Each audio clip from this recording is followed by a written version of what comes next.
अस्सलाम वालेकुम, मैं हूं इमरान आज़म और मेरे साथ मौजूद हैं अदील सरफराज। आज हम इस व्लॉग में आपके साथ दो खबरें डिस्कस करेंगे। पहली तो एक बड़ी खबर आई है पाकिस्तान तहरीक इंसाफ और इस्टेब्लिशमेंट के दरमियान, जो अब बातचीत किसी हद तक शुरू हो गई है, उसमें जो है बर्फ़ पिघल रही है और एक आम तरीन जो है आज डेवलपमेंट उसमें हुई है। इसके साथ साथ दूसरी बात हम करेंगे जनाब के जो 26वीं आइनी तरमीम के बाद जो जजेस हमख्याल जजेस का एक बड़ा ग्रुप सुप्रीम कोर्ट के अंदर सामने आया था, अब उसमें भी किसी हद तक जो है रिफ्ट सामने आ रही है। ये दोनों चीज़ें आज हैं जिस पर हम अपना तजिया भी आपके सामने पेश करेंगे। अदील सरफराज साहब, सबसे पहले तो ये हमें बताइए कि क्या वाकई जो हम बात कर रहे हैं, आप कर रहे हैं, दीगर लोग कर रहे हैं, और जो ख़बरों का बैकग्राउंड है पिछले एक हफ़्ते से जो डेवलपमेंट सामने आ रही हैं, चाहे नजम सेठी ने वो बात की या फिर मज़हर बरलास ने की या फिर जो है ज़ुबैर खान ने की, उसके बाद कोई क्या ठोस किस्म की पेशरफ्त हो रही है? कोई बड़ी खबर अब हो रही है कि चीज़ें अब कदम ब कदम आगे बढ़ना शुरू हो गई हैं, या कहीं पे ये हाल्ट आ गया है? या नहीं सर, देखिए 2 रोज़ कबल इसी जगह पर खड़े होकर मैंने और आपने एक व्लॉग किया था, जिस रोज़ शाह महमूद कुरैशी साहब को पंजाब इंस्टीट्यूट ऑफ कार्डियोलॉजी मुंतकिल किया गया था, और उस से एक रोज़ कबल ये खबर आई थी कि इमरान खान साहब से 7 मई को मुलाकात हुई है अडयाला जेल में, और उस मुलाकात के अंदर जो आप कह सकते हैं CBMs होते हैं, कॉन्फिडेंस बिल्डिंग मेजर्स, वो लेने के ऊपर इत्तेफाक राय एक तरह से सामने आ रहा था, और कहा जा रहा था कि शायद ईद से कबल कुछ रिहाइयाँ हो सकती हैं, कुछ लोग बाहर आ सकते हैं, भले इमरान खान ना हो, मगर पाकिस्तान तहरीक इंसाफ को एक मरतबा फिर ब्रीदिंग स्पेस देने की बात ज़रूर आगे चलेगी, और अब उसमें ही पेशरफ्ती हो रही है। मैंने 2 रोज़ कबल ही अपने एक व्लॉग में ये बात कही थी, जब ये कहा जा रहा था कि इस्टेब्लिशमेंट इमरान खान से बात करने को तो तैयार है, मगर शायद उनको कोई गारंटर नहीं मिल रहा, उनको शायद कोई ऐसा शख्स नहीं मिल रहा जो गारंटी दे, मिडल मैन। जाहिर बात है जो मुज़ाकरात करने हैं इमरान खान साहब के, जो मेरी इतलात हैं उसके मुताबिक जब उनसे बात हुई और उनसे कहा गया कि मुज़ाकरात होंगे, ये पहले की बात कर रहा हूँ, तो इमरान खान साहब से ने पूछा कि कौन होगा, तो मोहसिन नकवी का नाम सामने आया। इसी तरह जो साबिक हमारे वज़ीर-ए-आज़म रह चुके हैं अनवारुल हक काकड़ कायम मकाम, उनका भी नाम आया। तो इमरान खान साहब ने उन दोनों नामों को मुस्तरद किया था कि ये वो लोग हैं जिन्होंने पाकिस्तान तहरीक इंसाफ को इस नहज तक पहुँचाया है, इसके ख़िलाफ़ कार्रवाइयाँ की हैं, तो इनके साथ हम कैसे बातचीत आगे बढ़ा सकते हैं। तो अब उस सिलसिले में उस रोज़ मैंने भी ये बात कही थी कि और कोई नहीं तो मुझे बार बार जो ख्याल आता है वो एक ही घराने का आता है, जो चौधरी बरादरान का है। ठीक है, चौधरी बरादरान भले ही चौधरी परवेज़ इलाही जो हैं वो पाकिस्तान तहरीक इंसाफ के सदर हैं, मगर एक अब कह सकते हैं कि फ़ौज या इस्टेब्लिशमेंट के साथ उनका एक ताल्लुक़ है और हमेशा से रहा है, और उनका रब्ता भी वहाँ पर हमेशा रहता है, इस पूरे ख़ानदान का। चौधरी शुजात हुसैन साहब की भी बात आप करें। अब चौधरी परवेज़ इलाही एक तवील अरसा से खामोश थे, अब अचानक से खबर आती है कि चौधरी परवेज़ इलाही साहब, जो कि बिल्कुल ही गैर मुतल्लका हो चुके थे, खामोश थे, एक साइड पर थे, वो जाते हैं पंजाब इंस्टीट्यूट ऑफ कार्डियोलॉजी में, और बाकायदा ना सिर्फ उसकी वीडियो आती है बल्कि ख़बर TV चैनल्स पर नशर होती है। वो TV चैनल्स जिनके ऊपर पाकिस्तान तहरीक इंसाफ या इमरान खान साहब का नाम तक नहीं आता, मगर खबर आ जाती है, वीडियोज़ आ जाती हैं। सलमान अकरम राजा जाते हैं, मेहरबानो कुरैशी जो उनकी साहबजादी हैं शाह महमूद कुरैशी साहब की, वो जाती हैं, और चौधरी परवेज़ इलाही का वहाँ पर जाना ये बहुत कुछ बता रहा है। अब इसमें हमारे बहुत से दोस्त हैं जो ये समझते हैं, जो ये उम्मीद लगाए बैठे हैं कि शायद पाकिस्तान तहरीक इंसाफ को बहुत बड़ा रिलीफ मिलेगा, और बहुत बड़ा रिलीफ PTI के कारकुनान के लिए इससे बड़ा तो नहीं है कि इमरान खान साहब बाहर आ जाएं।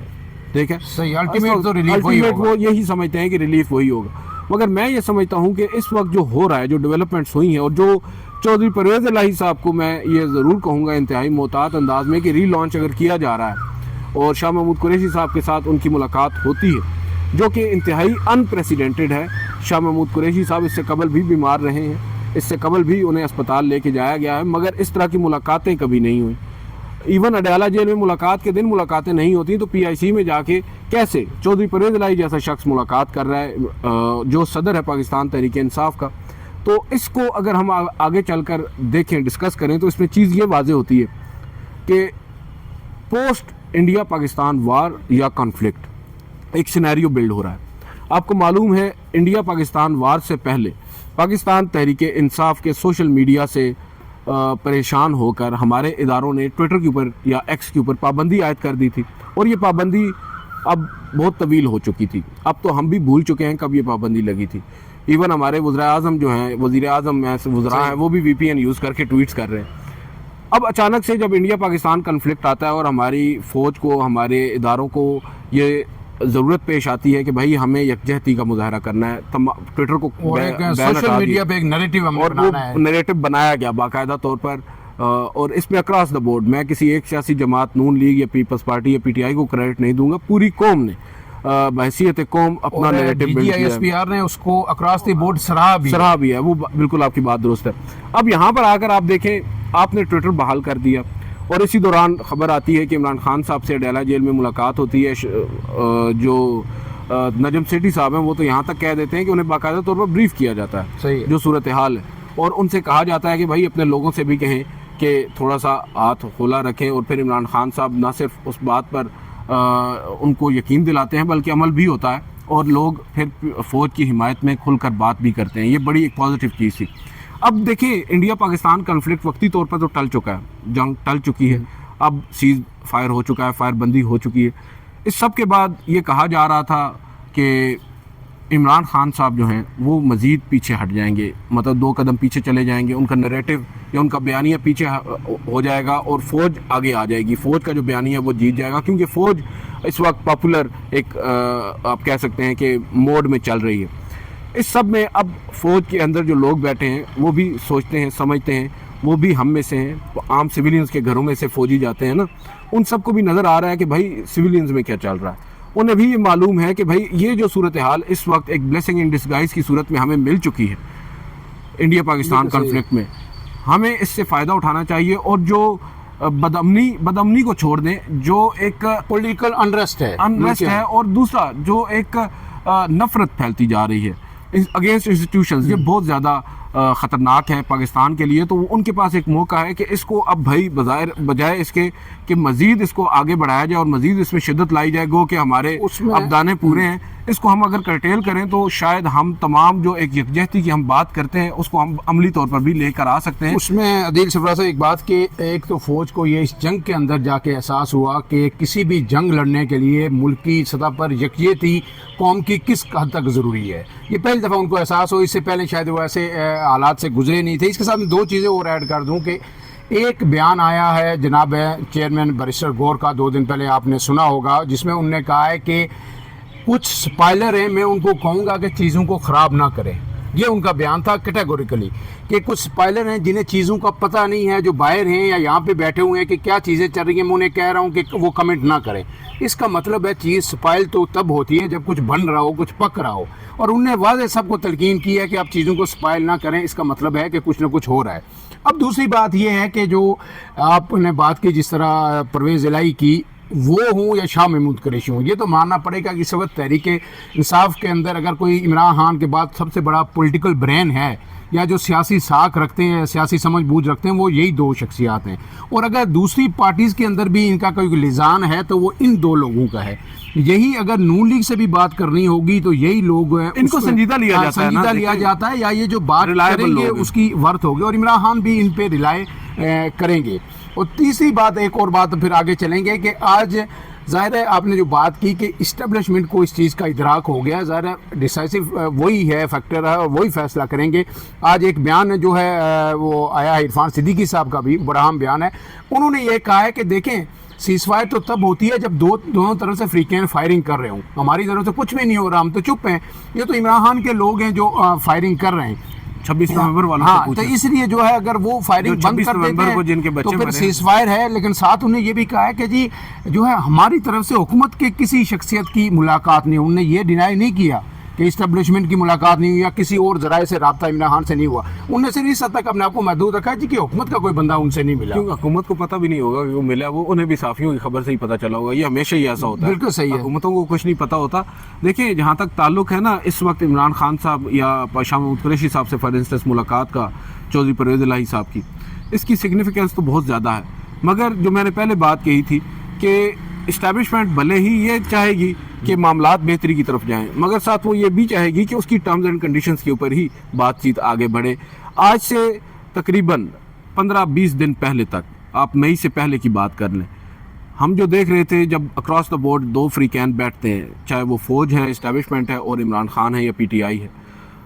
पलड़ा इमरान खान साहब का भारी होता है और उनकी कोशिश होती है, उनकी ख्वाहिश होती है कि उनकी टर्म्स एंड कंडीशंस के ऊपर मामला तय बिल्कुल हों। सही। अब इस पाक इंडिया कॉन्फ्लिक्ट के बाद बज़ाहिर जो हमारी अब इस्टेब्लिशमेंट है या हमारे जो मौजूदा हुक्मरान हैं, उनको ये अंदाज़ा हो गया है कि अब उनका शायद पलड़ा भारी है, वो ये समझते हैं, उनके पास ये तासुर है। तो वो ये चाह रहे हैं कि भाई जो भी हो, हम पीटीआई को स्पेस भी देने को तैयार हैं, और वो स्पेस बेसिकली पीटीआई को नहीं दे रहे, माजरत के साथ वो स्पेस खुद को दे रहे हैं। बिल्कुल सही है। अगर वो पीटीआई को स्पेस दे रहे हैं, दैट मीन्स कि वो मुल्क में जो अनरेस्ट है या मुल्क में जो इस वक्त एक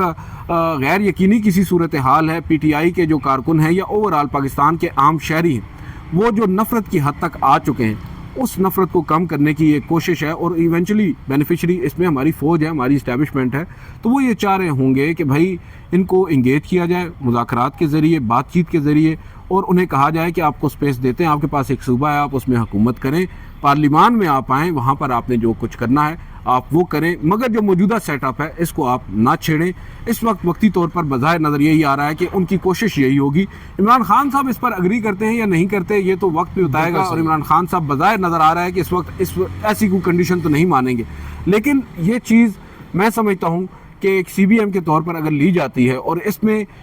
तड़का दिया जाता है 2-3 रिहाइयों का, जो हमने पहले भी बात की थी, जैसे कि लाहौर में एक सीनियर खातून है, मैं उनका नाम हमेशा भूल जाता हूँ, यास्मीन राशिद साहिबा,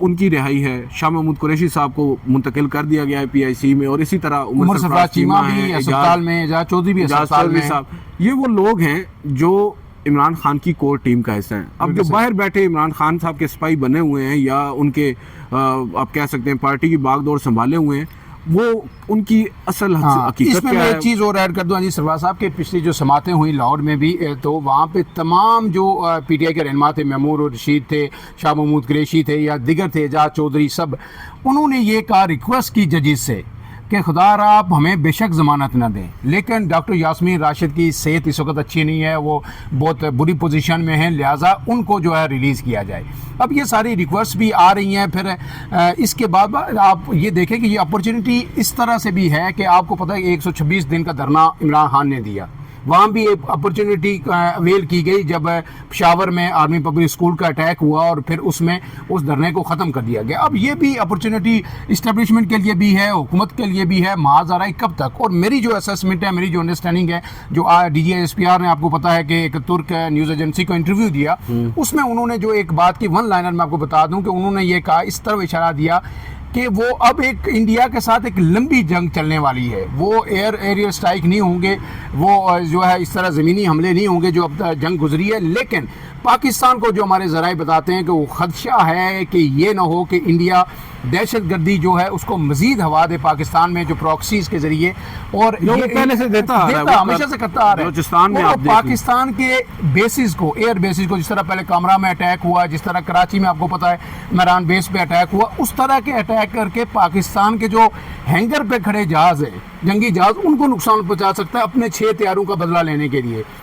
ये अंडरस्टैंडिंग जो है फ़ौज के अंदर मौजूद है। इसीलिए अब फ़ौज चाहती है कि नून लीग कुछ भी कहती रहे, हमने यकजहती के का जो ये मौका हमें मिला है इसको ज़ाया नहीं करना। और सर ये मैं तो समझता हूँ कि बड़ी देर आए दुरुस्त आए, अगर इस तरह की सोच आई है तो ये सैनिटी है, ये प्रिवेल होनी चाहिए। और अगर हमारे इदारों को अब ये चीज़ रियलाइज़ हो चुकी है कि भाई हमने यकजहती की तरफ जाना है, तो फिर मैं ये भी कहूँगा कि मौजूदा सेटअप के साथ भी इतना चिपके रहना मुनासिब नहीं होगा। आपने भले ही इमरान खान साहब या पाकिस्तान तहरीक इंसाफ को स्पेस देने का फ़ैसला कर लिया है, तो वो स्पेस फिर इतनी नहीं होगी। वो स्पेस इतनी होनी चाहिए कि जो आम पब्लिक है, जिसने वोट किया है 8 फरवरी को, आप उनको डायरेक्टली टारगेट करें और उनके जो बुनियादी मुतालबात हैं आप उनको एड्रेस करें, बजाय इसके कि आप पाकिस्तान तहरीक इंसाफ को देख रहे हैं या इमरान खान को देख रहे हैं। आप देखें पाकिस्तान के आम शहरियों को, जिन्होंने 8 फरवरी को अपना हक़ रायदही इस्तेमाल किया है, तो मैं समझता हूँ ज़्यादा बेहतर फ़ैसला वो भी कर सकेंगे। और जो मुज़ाकरात या जो भी बातचीत चल रही है, इसमें बेहतर चीज़ सामने आएगी। देखें बात यह है कि आज भले ही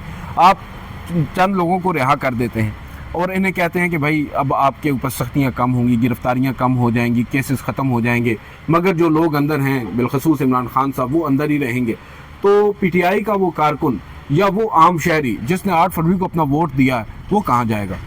26 नवंबर को जो कुछ हुआ है, जिनके साथ हुआ है, वो कहाँ जाएंगे? वो बेसिकली मेरा जो यहाँ पर पॉइंट ऑफ व्यू, मैं ये समझता हूँ कि एक अच्छी चीज़ है। अगर रीथिंक किया जा रहा है, रिवाइज किया जा रहा है अपनी सोच को, अपने वर्किंग को, यहाँ पर आकर आपको सबसे पहले एड्रेस करना है अवाम को, अवाम के उन तहफ़्फ़ुज़ात को। अगर आप अवाम के उन तहफ़्फ़ुज़ात को भी 50% भी नहीं, अगर 30-40% भी एड्रेस कर लेते हैं तो मैं समझता हूँ ये जो अनरेस्ट है ये वैसे ही ख़त्म हो जाए। इसमें आदिल साहब आखिरी बात ये है कि देखिए हुकूमत के जो इस्टेब्लिशमेंट है ना, फौज है, उसको जितना बड़ा कौम ने बैकअप किया है। अब इसमें जो सिंपल बात ये है कि जनाब हुकूमत के लिए ना पीटीआई अहम है इस्टेब्लिशमेंट के लिए, ना वो नून लीग अहम है। उनके लिए इस वक्त मुल्की मफाद और मुल्की यकजहती इंपॉर्टेंट है जो उन्हें जंग लड़नी है। अब इसके साथ एक दूसरी खबर जो सुप्रीम कोर्ट से आप कह रहे थे कि सुप्रीम कोर्ट ने मुख्तसरन बताइएगा कि आज माहौल क्या रहा, जो मखसूस नशिस्तों का जो केस हुआ, क्या उसमें कोई आपको लगता है कि ये भी एक पैरामीटर, जिस तरह हमने पहले भी डिस्कस किया कि अगर ये मखसूस नशिस्तें पीटीआई को दे दी जाती हैं तो ये भी एक इंडिकेशन हो सकती है। कल बड़ी अहम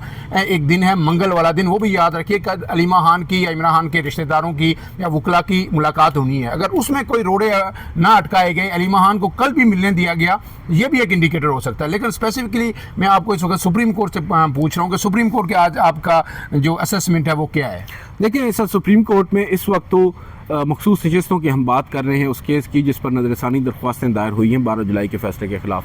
बेंच की जो तश्कील है वो इन इटसेल्फ इस वक्त इन क्वेश्चन है। और आज फैसल सिद्दीकी साहब जो सुन्नी इत्तेहाद कौंसिल को रिप्रेजेंट कर रहे हैं, उन्होंने अपने दलाइल में बाकायदा तौर पर उन एतराज़ात के ऊपर दलाइल देना शुरू किए और कल भी वो अपने दलाइल जारी रखेंगे। जो मेरे लिए मोस्ट इंपॉर्टेंट चीज़ है जहाँ तक ताल्लुक़ है बेंच पर एतराज़ का, ये खबर तो अब नाज़रीन तक पहुँच चुकी है।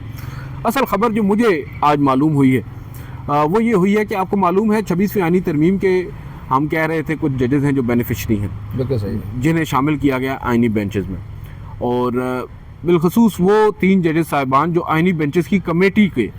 भी रुकन हैं, जिनमें जस्टिस अमीनुद्दीन खान है, जस्टिस मोहम्मद अली मज़हर और जस्टिस जमाल खान मंदोखेल हैं। अब इसमें ख़बर ये है कि जस्टिस अमीनुद्दीन खान, जस्टिस मोहम्मद अली मज़हर और जस्टिस जमाल खान मंदोखेल में भी एक तरह से फूट पड़ चुकी है। बज़ाहिर नज़र ये आ रहा है कि उनमें भी इख्तिलाफ़ात हैं और ये बड़ी अलार्मिंग सिचुएशन है 26वीं आइनी तरमीम के बाद मुक़्तदरा के लिए कि भाई जिन जजेस साहिबान पर वो तकिया किए हुए थे वो तो आपस में ही उलझ पड़े।